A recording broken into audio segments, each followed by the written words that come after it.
A very good morning to all my dear students of class 9। कैसे हैं आप सभी बच्चे।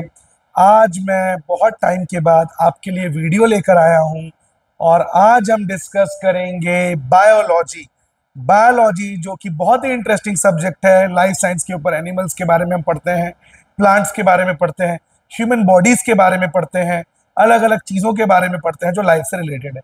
तो आज हम पढ़ेंगे बायोलॉजी का आपका पहला chapter, cell, fundamental unit of life. सबसे पहले बच्चों, ये सेल को फंडामेंटल यूनिट क्यों कहते हैं? सबसे पहले तो सेल क्या होता है? Cell the smallest unit of a body, जो बॉडी का सबसे छोटा यूनिट होता है। यानी हमारी बॉडी हो, जानवरों की बॉडी हो, बंदर की बॉडी हो, प्लांट की बॉडी हो, दुनिया के सबसे बड़े मैमल ब्लू व्हेल की बॉडी हो, हर बॉडी सेल से बनी होती है। सेल हमारे बॉडी का सबसे छोटा यूनिट है। जैसे केमिस्ट्री में हमने पढ़ा है जितने भी ऑब्जेक्ट्स हैं वो एटम से बने होते हैं, ठीक उसी तरह जितनी भी ह्यूमन बॉडीज हैं, एनिमल बॉडीज है, प्लांट बॉडीज हैं, ये सब सेल से बने होते हैं। सेल, और इसको फंडामेंटल यूनिट क्यों कहते हैं बच्चों? फंडामेंटल मतलब बेसिक यूनिट। एक सर्वाइवल के लिए, जीने के लिए हमें बहुत सारे फंक्शंस करने होते हैं। सांस लेना पड़ता है, रेस्पिरेशन, डाइजेशन करना पड़ता है, खाना खाने के बाद फूड को डाइजेस्ट करना पड़ता है, अपने जनरेशन को आगे बढ़ाने के लिए रिप्रोडक्शन करना पड़ता है। हमारे बॉडी के जो वेस्ट मटेरियल है उसको यूरिनेट करके, टॉयलेट करके और एक्सक्रीशन करके, पॉटी करके हम बॉडी से वेस्ट मटेरियल को बाहर निकालते हैं। इतनी सारी चीजें हमारे बॉडी में हो रही है और ये सब कुछ सेल कर रहा है, ये सेल्स में भी हो रहा है।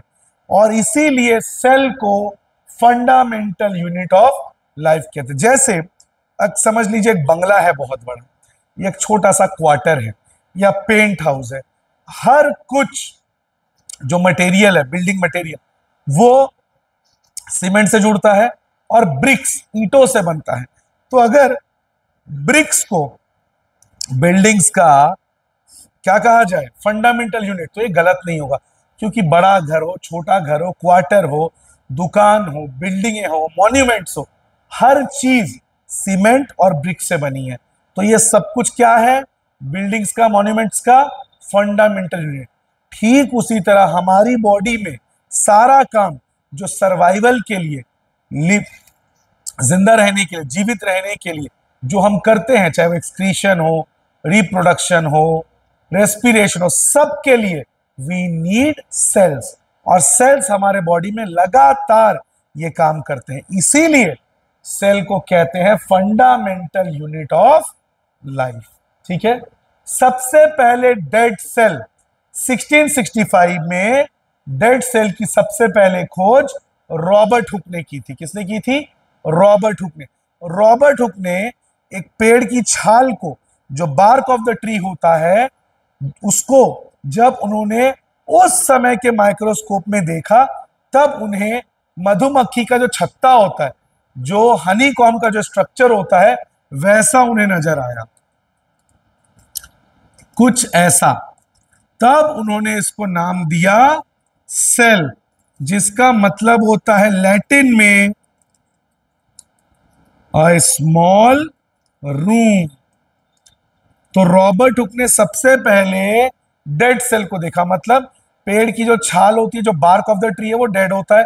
तो जब उन्होंने उसको बार को उस समय के माइक्रोस्कोप में देखा, जो उतना टेक्नोलॉजिकली एडवांस नहीं था, तब उन्हें पेड़ की छाल कुछ ऐसी नजर आई और तब उन्होंने उसको नाम दिया सेल।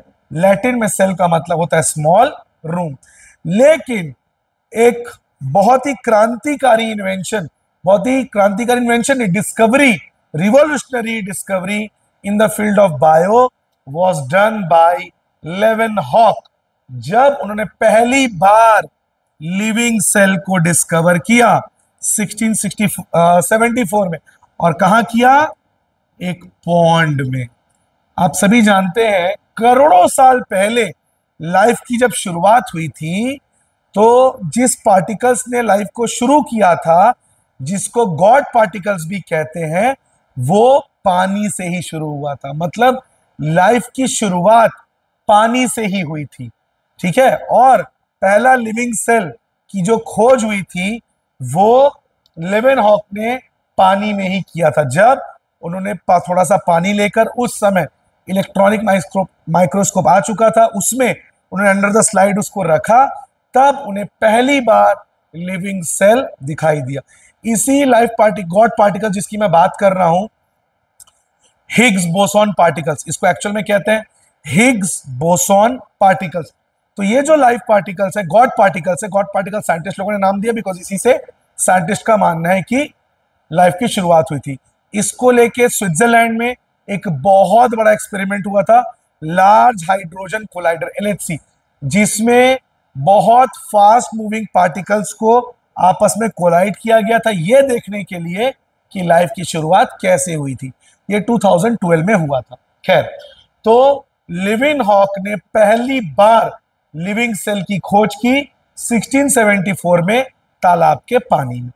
इसके बाद हमारे बॉडी में जो सबसे इंपॉर्टेंट पार्ट है वो क्या होता है बच्चों? ब्रेन। ब्रेन ही हमारे बॉडी को कंट्रोल करता है। Brain is the coordinating centre of our body. ये जो मैं आपको भी पढ़ा रहा हूं, मेरे ब्रेन की मदद से मैं आपको पढ़ा रहा हूं। हमें भूख लगी है, ब्रेन बताता है, ब्रेन सिग्नल भेजता है। खतरे में हमको डर लगता है, ब्रेन हमें सिग्नल भेजता है। Brain is the most important organ of human body. तेज रोशनी आ रही, आंखें हमारी बंद हो जाती है, ब्रेन। चोट लगी, दर्द हुआ, हम चिल्लाए, रिएक्ट किए, ब्रेन। दर्द हो रहा है, ब्रेन। भूख लगी है, ब्रेन। प्यास लगी है, ब्रेन। चीजों को याद रखना, ब्रेन। प्लानिंग करना, पढ़ाई करना, मेमोराइज करना, सबके पीछे ब्रेन है। तो ब्रेन हमारे बॉडी का सबसे इंपॉर्टेंट पार्ट है। कई लोग एक्सीडेंट के बाद ब्रेन डेड हो जाते हैं। ब्रेन डेड मतलब वो जिंदा तो है लेकिन उनकी बॉडी ना कुछ सुन सकती है, ना बोल सकती है, ना कुछ फील कर सकती है। इसको मेडिकल टर्मिनोलॉजी में कोमा कहते हैं। लेकिन उस बॉडी का होना ना होना एक बराबर है, बिकॉज वो ब्रेन डेड हो चुका है, ब्रेन काम ही नहीं कर रहा। वर्ल्ड के जो सबसे बड़े अब तक के F1 रेसर हैं, माइकल शूमाकर, जब वो एल्प्स की पहाड़ियों में जब वो स्कीइंग कर रहे थे, तब अनफॉर्चुनेटली उन्होंने अपना हेडगियर नहीं पहना था और फिसल के, स्लिप होके जब उनके सर को चोट लगी, तब वो कोमा में चले गए, वो ब्रेन डेड हो गए। एंड अनफॉर्चुनेटली वो कभी फिर होश में नहीं आए और 3 या 4 साल बाद उनकी डेथ हो गई। तो ब्रेन सोचिए हमारे लिए कितना क्रिटिकल, कितना वाइटल ऑर्गन है ब्रेन हमारे लिए। ठीक उसी तरह सेल का जो ब्रेन है वो है न्यूक्लियस। तो न्यूक्लियस को अगर मैं कहूं ब्रेन ऑफ सेल तो ये गलत नहीं होगा। तो न्यूक्लियस जो है वो सेल का ब्रेन होता है, most important part of the cell. Cell जो भी काम कर रहा है, डाइजेस्ट करना, रिप्रोडक्शन करना, एक्सक्रीट करना, ये सारे कामों में उसको हेल्प, उसको कोऑर्डिनेट कौन करता है? न्यूक्लियस। और इसकी खोज रॉबर्ट ब्राउन ने की थी 1831 में। मतलब सेल की खोज होने के लगभग 150 साल बाद, 150 ईयर्स लेटर, सेल के अंदर न्यूक्लियस की डिस्कवरी की गई। इसके बाद प्रोटोप्लाज्म, जिसकी डिस्कवरी की थी परकिंजे ने, और इसकी डिस्कवरी हुई थी 8 साल, न्यूक्लियस के 8 ईयर्स लेटर। प्रोटोप्लाज्म ये हमारे सेल का फ्लूइड पार्ट है। मतलब सेल के अंदर जो लिक्विड कंटेंट होता है, जो फ्लूइड पार्ट होता है, जो केमिकल रिएक्शंस को होने में हेल्प करता है। जैसे अब आग लगाई, आग लगेगी, लेकिन अगर आपने उसमें केरोसिन, मिट्टी तेल डाल दिया तो आग और तेजी से लगेगी। तो केरोसिन क्या, कैटलिस्ट है जो रिएक्शन को स्पीड अप कर दिया। ठीक उसी तरह प्रोटोप्लाज्म सेल के अंदर प्रेजेंट फ्लूइड पार्ट होता है जो सेल को वॉल्यूम देता है और अलग अलग केमिकल रिएक्शंस में सेल की हेल्प करता है, प्रोटोप्लाज्म। इसके बाद सेल थ्योरी, ये 2 बायोलॉजिस्ट ने दिया था, स्लाइडन और श्वान ने। स्लाइडन ने दिया था 1838 में और श्वान ने दिया था 1839 में। और सेल थ्योरी में इन्होंने कहा था कि everything, every living thing, made be plants और animals, is made up of cell. जो मैंने लेसन के शुरू में ही आपको बताया, जितने भी लिविंग थिंग्स है, मैं नॉन लिविंग की बात नहीं कर रहा हूं बच्चों, ध्यान रखिएगा। Living things, all the living things made be Insects, may it be big, may it be mammal, may it be animals, may it be small, may it be huge. Every plant or every animal that is living organisms are made up of cell. तो ये cell theory दिया था स्लाइडन और श्वान, जो दो biologist थे। और 1855 में इसी सेल थ्योरी को और एक्सपेंड किया वर्षाव ने, जिसमें कहा गया every cell has arisen from pre-existing cells। मतलब जितने भी सेल्स हैं आज के डेट में वो सब पुराने सेल्स से ही इवॉल्व हुए हैं। एक एग्जांपल से समझते हैं।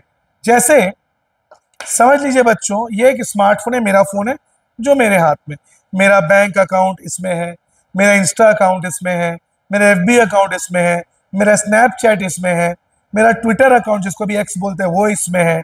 इसके अलावा जो मेरे बैंक का सारा पेमेंट है वो इसी से है। मतलब आज फोन में सारा कुछ अवेलेबल है, इसलिए इसको कहते हैं स्मार्टफोन। कैमरा है, वीडियो रिकॉर्डिंग का ऑप्शन है, एवरीथिंग।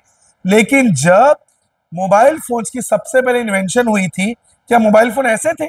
तब मोबाइल्स बहुत बड़े होते थे, मतलब किसी को मारे तो उसका सर फट जाए, इतने बड़े होते थे। और मोबाइल में उस टाइम सिर्फ बात होती थी। वहां से मोबाइल फोन इवॉल्व होते होते होते स्मार्टफोन में आया। मतलब पहले मोबाइल फोन में क्या फैसिलिटी थी? सिर्फ बात हो सकती, फिर उसमें एसएमएस आया, फिर एमएमएस मल्टीमीडिया सर्विस, कैमरा आया, फिर उसके बाद सॉन्ग्स आए, फिर वीडियो रिकॉर्डिंग का ऑप्शन आया, उसके बाद स्मार्टफोन टच स्क्रीन आया। धीरे धीरे मोबाइल फोन समय के साथ इवॉल्व होता चला गया। ठीक उसी तरह सेल्स जो आज के समय में है वो भी टाइम के साथ इवॉल्व हो रहे हैं। मतलब आज जितने भी सेल है वो पुराने सेल से ही डेवलप होके यहां आए। अब समझ लीजिए 10 lakh years ago when Homo sapiens were the first to put their foot on the earth, जो होमो सेपियंस है, जो हमारे एंसेस्टर्स हैं, जिनको हम अर्ली मैन कहते हैं, जिन्हें जब धरती में कदम रखा फर्स्ट टाइम, तब वो कपड़े नहीं पहनते थे। तब ठंड से बचने के लिए उनके शरीर में ढेरों बाल होते थे। तो उनका जो सेल था वो ऐसे डिजाइन किया गया था जो उनको उस ठंड से बचाए। लेकिन आज का जो इंसान है उसको वो कपड़े पहनता है, उसको ठंड से बचने के लिए ढेरों बाल की जरूरत नहीं है।